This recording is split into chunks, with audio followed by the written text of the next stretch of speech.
Mayamang buhay at mapayapang pamumuhay mga kapatid at channel viewers ng Health, Wealth, and Life Basics.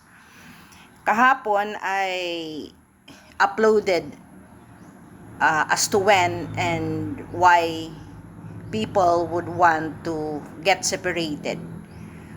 Generic po yun. It might be married couple or just partners or boyfriend and girlfriend relationship. But in this topic, opposite po yan sa aking topic kahapon kasi ang topic ko kahapon, bakit ka magde-decide to leave?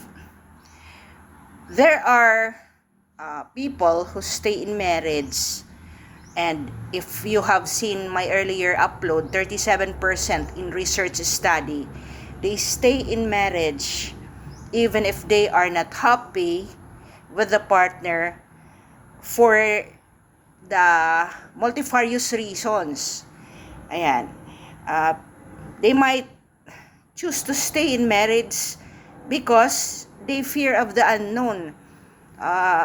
Not unless meron na rin talagang nahanap ang lalaki o ang babae to whom he will be or she will be staying with. Second is financial dependence, lalo na sa mga babae na walang trabaho at dependent lang sa kanilang asawa.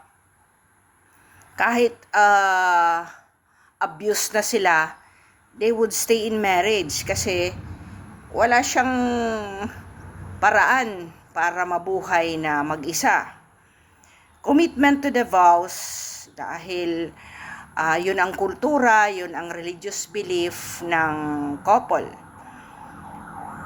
Hope for improvement. Ayan.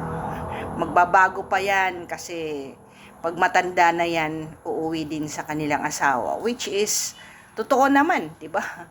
Umuwi talaga sa original kung may sakit na ang lalaki. Most of the time. A strong desire to maintain family stability. Ayan. Ayaw nila na ang kanilang anak ay makita na sila ay failure. Cultural pressure against divorce, that is because tabu sa kanila. Kagaya ng Pilipinas, we don't have a divorce. So we just have legal separation and annulment. Kaya nag-i-stay na lang. And simply being familiar, even if it is not the ideal reason for you to just be staying. Yan. Ang mga religious beliefs, yan din ang nakaka-discourage kung bakit people would just stay and they will raise children who are dysfunctional. A strong belief in the sanctity of the marriage and the desire to uphold vows can motivate people to persevere through difficulties. Pero sa ating, even in the Philippines now, ang mga tao talagang they would prefer to just, get separated and work things out. To my mind naman, mas maganda naman yung naghihiwalay na lang kaysa sa nakikita ng mga bata na grabe ang away everyday na lang. So, the severity of the conflict may vary. Mostly naman pag ang lalaki or anyone who is using illegal substance or drugs, yun talaga irreversible na yun. Ewan ko lang kung kakayanin din ng babae. It happens only in the movies that couples stay even with those those kind of upsetting relationship. So mostly ang battered dito ang babae. They become victims of their own choices because kahit mentally, physically, and emotionally abused, hindi na lang nagsasalita. It's like creating a hole in a rock just by falling repeatedly over the same spot. People do have to communicate when things are still minor, pero wala na yan eh. Pag when the trust is broken, kahit anong hindi na gumagawa din yung isa, wala, mahirap na yan. So, the incompatibility is irreversible. But, as I said in the research, 12.5% lang ang couple na talagang, kumbaga, they stay together because they are both happy with each other.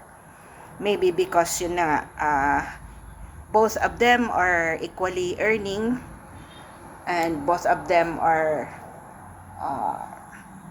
keeping up. Nakakalimutan na rin kasi kung minsan mag-ayos ng mukha, mag-ayos ng sarili. We forget to look good and be groomed.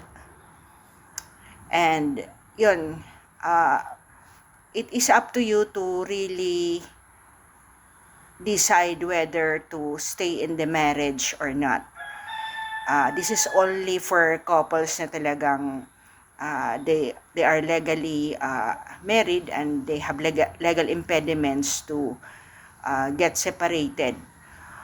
The other issues naman, they would want to stay kasi they don't have the financial capacity to file legal separation or annulment because that's too expensive. Ang aking take lang dyan ano ba ang win-win solution if you live in one roof? Most probably separated na lang ng higaan. Yung parang na lang, most civil. Ang babae naman, kung ako dyan, hindi na lang ako magsasalita, just be yourself and then you just enjoy if you want to stay there.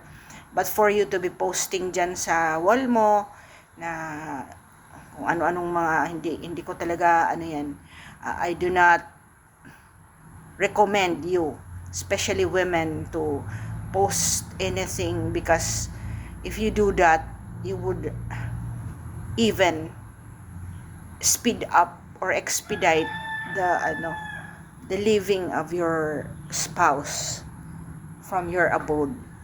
So, kung ako sa'yo, pag uwi niya, okay lang, do not anymore ask because anyway, he would lie about where he comes or why he is late.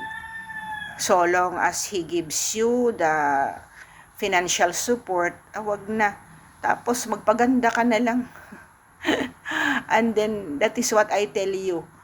Be powerful because you have your own economic resource to sustain for yourself and your children the family needs. Ngayon, kung mas malaki naman ang income mo sa kanya, but you still want to be with him, choice mo yun. Diba? So, wag kang magreklamo. Do not clean your linens in the public. So, thank you for watching and I hope you're learning from this journey.